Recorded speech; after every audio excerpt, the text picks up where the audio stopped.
안녕하세요. 채태용TV 채태용입니다.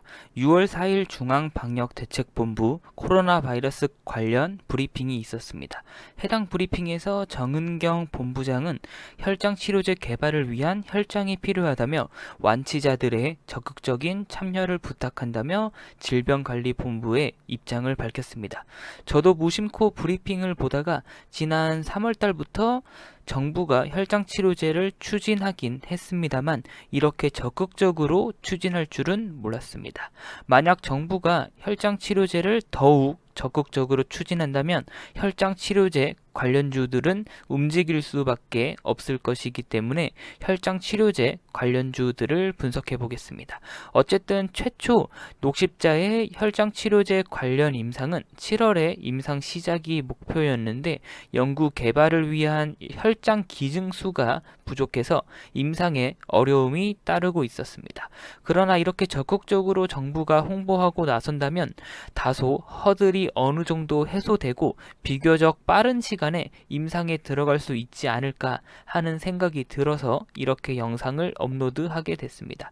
그리고 잘 아시는 것처럼 임상 시작 뉴스만 떠도 최근 시장에서는 관련 종목들이 무서운 상승세를 보여주기 때문에 혈장 치료제 관련주들도 알아보고 간단히 분석해 보겠습니다.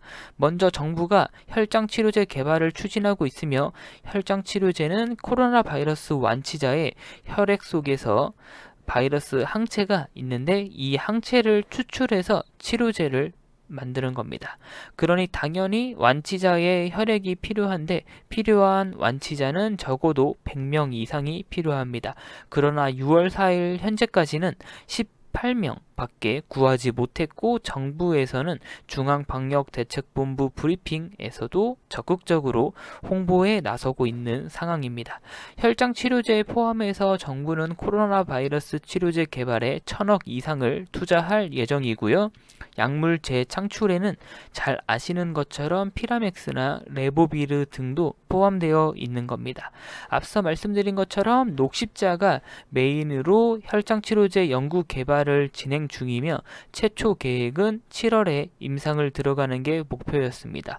혈장 기증이 부족해서 임상에 차질이 생길 것으로 예상되오나 6월 4일에 보신 것처럼 정부의 적극적인 홍보가 있었고 때문에 7월 임상 가능 여부는 조금 더 지켜봐야 될 것 같습니다. 혈장 치료제 임상 시험을 7월에 시작할 예정이고 올해 안에 개발을 완료하는 것을 목표로 하고 있습니다. 혈장 치료제는 신약 등 다른 치료제보다 개발이 비교적 쉽다고 나와 있고 지금은 완치자의 혈장 기증이 부족한 상황입니다. 근데 이게 비교적 쉬운 것일 뿐이지 사실 약물 재창출과 허들 자체는 큰 차이가 없습니다. 그만큼 치료제와 백신은 단기간에 개발되기가 힘듭니다.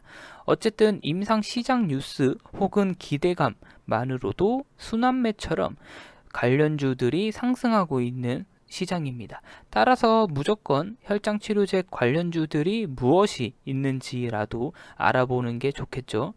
지난 4월 혈장 치료제 관련 뉴스에 움직임이 있던 종목들입니다. 최근 녹십자 관계 종목들은 호재의 직접적인 관계 여부와 상관없이 한 종목이 상승세를 타면 다른 종목들도 우르르 묶여서 상승하는 경향이 있습니다. 원래 단기적인 테마뿐만 아니라 테마 자체가 실체 여부와 상관없이 상승하는 경향이 있기 때문에 그런 거고요. 다만 녹십자와 녹십자 홀딩스는 시가총액이 비교적 높기 때문에 상승세가 다른 가벼운 종목들에 비하면 무겁긴 했습니다. 그나마 관련성이 높은 종목들만 간단히 정리해 봤습니다. 앞에는 있었는데 제가 지금 열거해 놓은 종목 분류에 없다고 관련 종목이 아닌 게 아니고 그나마 관련성이 높은 종목들만 따로 분류해 봤습니다. 여기 없는 종목이 대장주를 차지할 수도 있는 거고요. 녹십자 종목들은 임상 시작 뉴스가 있다면 당연히 상승할 것이기 때문에 제외했고 일신바이오부터 확인해 보면 혈장 치료에 필요한 생명과학 장치를 개발 및 제조하고 있습니다.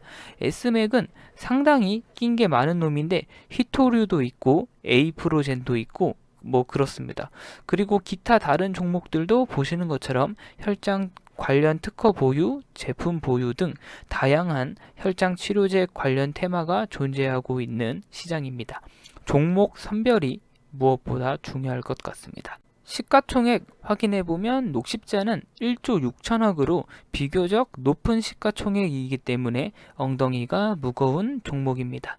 녹십자 셀과 녹십자 레셀은 5천억 규모이긴 한데 그래도 녹십자보다는 가벼운 종목이고 녹십자 MS는 2천억 규모이고 일신바이오도 1천억 규모로 가벼운 편에 속합니다.